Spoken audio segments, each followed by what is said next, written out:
Let's welcome anchor Larry Farber. Larry has over 20 years of experience in human resources, acting, film, radio, TV, live events, parade float design, production, and casting, a man of many wonders. He is also a board member of the West Side Association. Larry, trans-inclusive group, Trans Day of Visibility, is at Pride Center on March 31st.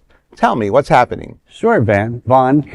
On Monday, March 31st, Trans Inclusive Group will host the Transgender Day of Visibility event from 6:30 p.m. to 8:30 p.m. at the Pride Center.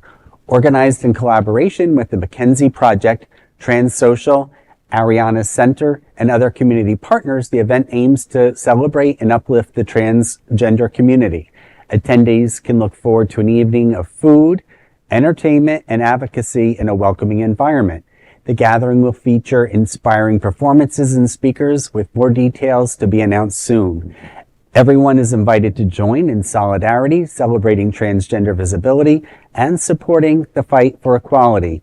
For more information, please visit pridecenterflorida.org.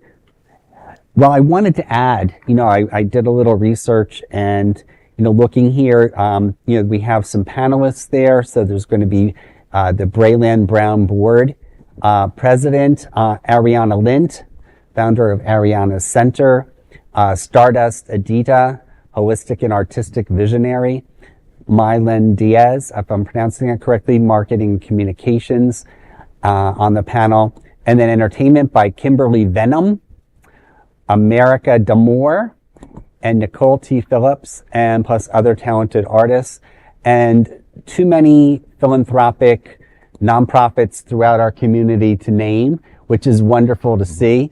I know that a group near and dear to my heart, the production company I volunteer for, It's Mary Productions, is scheduled to have an appearance by several people there as well. So excited about the event. It's all about supporting our trans brothers and sisters, but in the end, uniting as a unified community with our allies and moving ahead. Last night I was very pleased. I just was crashing last night and I was watching TV and I said, let me see what is on ABC on What Would You Do? And they had a wonderful piece on, a scenario where people are shopping as both a trans woman and then a trans man. And a lot of people were allies in the community of all generations, people that you would look at and say, I don't think that person would stick up for someone. And it was in Denver, Colorado, of all places. So I think there's some positivity coming out. We don't want to get overly confident, but I think we need to remind ourselves that not all people are bad in spite of who's leading our country right now. I've participated at Trans Day Visibility for a number of years since I've lived here in Florida, and it's just such an awesome way to see the visibility of our transgender community overall. And I just really appreciate that the Pride Center creates that safe space for everybody to come to that. And I talked to who's one of our anchors, Arianna Tender, who is with the Trans Inclusive Group. And she gave me a quote, and she said, quote, "Transgender Day of Visibility is more than just a celebration. It is an act of resistance, a declaration of our existence, and a commitment to our future. In a political climate where our rights, dignity, and very lives are under attack, visibility is power. For Black trans women, especially, being seen in both a necessary and a risk, but is also a reminder that we are here, we are resilient, and we will not be erased. Today we honor our journeys, uplift our voices, and demand that justice, safety, and respect that we all deserve," end quote.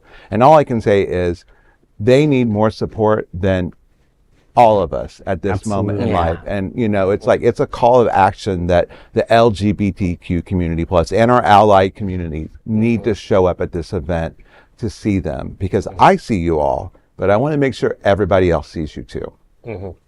Well, it's right now, we are literally seeing the erasure right in front of us via executive order simply edicts at this point. They're not even executive orders anymore. They're just like, I know. Yeah. And with one of his allies, basically one of the most anti-trans people on the planet at the moment. We need to make sure that billions of dollars will not erase these voices. Right. Well, that is a big LGBTQ story for today. There is no other queer nonprofit media platform like this in the entire world. Support our LGBTQ stories by subscribing and sharing. And Queer News Tonight looks forward to seeing you at the Pride Center on March 31st